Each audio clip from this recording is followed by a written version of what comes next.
Cricket जगत आसला एक बड़ खबर। दिल्ली को 7 विकेट हराइला कोलकाता।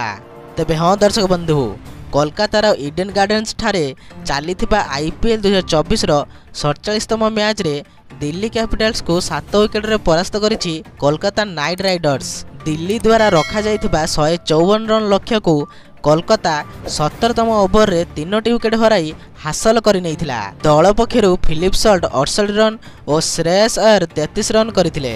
एही मैच रे दिल्ली टॉस जीति प्रथमे बैटिंग करिया को निष्पत्ति नैथिला, किंतु दल आरंभर ही नियमित व्यवधान रे विकेट हराई चलीथिला।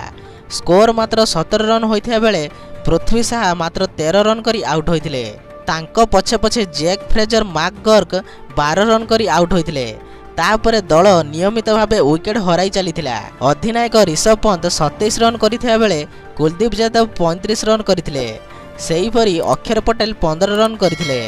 दल 20 ओवर रे 9टी विकेट हराई 153 रन करथिला।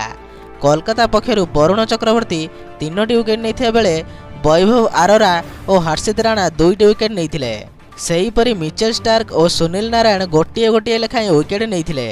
तेबे एही मैच रे कोलकाता दल जीति जाइछि। तो एही भली प्रकार वीडियो देखिया पई आपण माने एही चैनल को सब्सक्राइब कर दियंतु, कारण एही भली प्रकार वीडियो आपण माने एही चैनल देखिया पाइबे। तो रहिली जय श्री राम।